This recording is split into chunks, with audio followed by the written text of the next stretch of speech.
strangers, Stephanie here, and Halloween is over, which means Thanksgiving is right around the corner. Thanksgiving is my favorite holiday, and for years and years, I had to have exactly the same things on Thanksgiving all the time. But in the past few years, I've gotten away from a more traditional Thanksgiving. I still have some traditions, but I do like to change things up. So I've got a few ideas for ways that you can change up your Thanksgiving a little bit. Now, this video is part of a collaboration hosted by Valerie Hargett. I love Valerie's channel. I'm so honored to be part of this collab hosted by her. So I'll have her channel linked in the description box below. Definitely go ahead and check that out, as well as check out the playlist that's going to have all sorts of amazing Thanksgiving recipes. You don't want to miss any of them. And if you're here from that playlist, welcome. My name is Stephanie. I do cooking content, grocery hauls, travel content. I recently moved, so eventually, I swear eventually, I will have a tour of my house, but for here you can get a nice view of my little dining area and my coffee bar. But that vlog, house tour, it'll happen, I swear. But thank you so much for stopping by. I hope you'll consider sticking around, hitting that subscribe button. But for now, let's get into some Thanksgiving ideas. If you are looking to change up your vegetable game on Thanksgiving, look no further than this. These veggies were so easy and so tasty.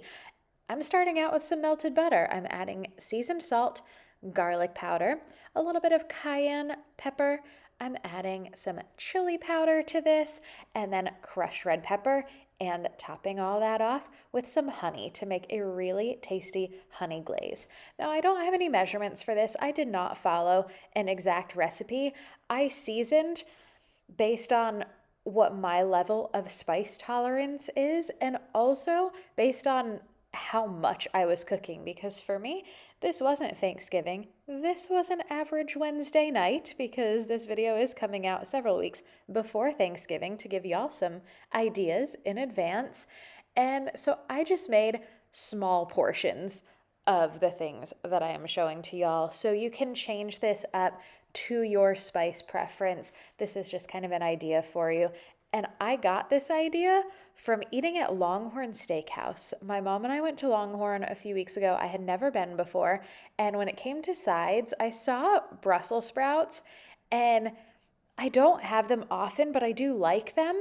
And I thought, oh, that sounds really good. And they were so delicious. This isn't a copycat recipe. I did not have the exact recipe, or any of the copycats that I saw had ingredients that I didn't have on hand. But I did take inspiration with the fact that they had a honey glaze that had red chili flakes in it, or the red pepper flakes. So that is what I started off with, and then went from there, adding what I thought sounded like it would taste good. And it definitely did taste good. So in addition to Brussels sprouts, I thought this glaze would be really good on carrots too.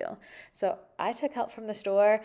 You can chop up your own carrots if you'd like, but the baby carrots worked really well.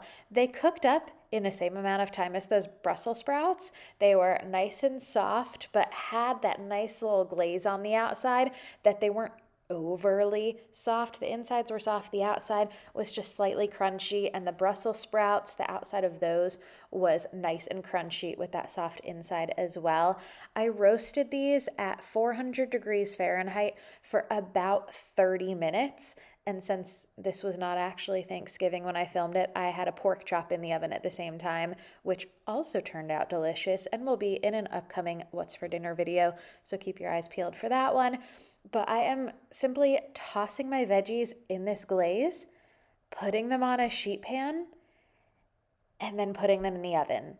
How simple is that? But it's that flavor combination. These weren't spicy, but they had a nice kick that would really complement the flavors of Thanksgiving. It would add a little bit of extra zing to your plate without being so overpowering that you don't want to go back to eating anything else. So I think this would work great as a Thanksgiving side, but I will probably also be adding this to my regular rotation of dinner sides, because I know I've said it several times, but y'all, it was so good. I posted on Instagram the day that I made it, because it was that good. You know, when I post my food on Instagram, which I don't do quite as often as YouTube, it's a good meal. Now, about 10 minutes before I was going to take these out of the oven to eat, I did take them out and add just a little drizzle of honey over the top for a little finishing touch. When I took them out of the oven, after those 10 more minutes were up, this is what they looked like when I tossed them around.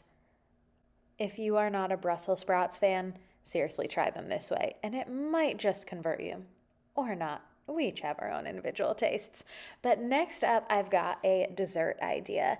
Now, this is also very few ingredients. This I made on a random Sunday night, and it was such a comforting, tasty dessert. I love all things apple in the fall. I prefer apple pie over pumpkin pie. I love that apple and cinnamon flavor and also the smell.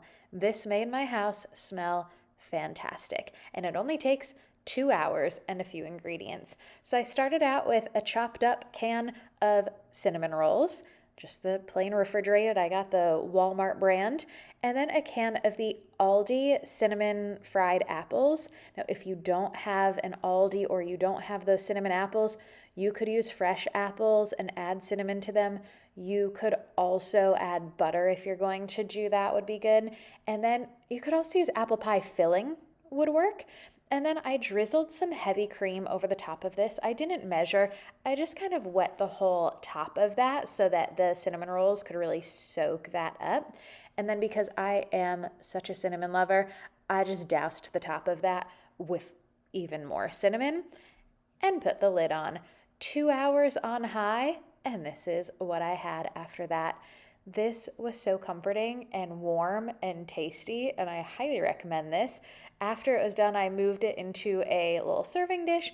I covered the top in the icing. You could also just leave it right in the slow cooker, but I knew I was going to have leftovers. And then I served this with ice cream. This is such a great dessert, especially if you are like me and you like to have your dessert a few hours after your Thanksgiving meal, because when I'm having my dessert, I really want to savor it and enjoy it. I don't want to already be stuffed from my dinner. So, highly recommend if you're one to wait a little while, have this nice, warm, easy dessert for Thanksgiving. Thank you so much for watching. I hope y'all enjoyed this video, and if you did, I hope you give it a thumbs up and hit that subscribe button down below. Don't forget, this video is part of a playlist, a collaboration of all sorts of Thanksgiving ideas, so that link is in my description box. And also, thank you again, Valerie, for hosting. Thank you everyone so much for watching. Have a great day.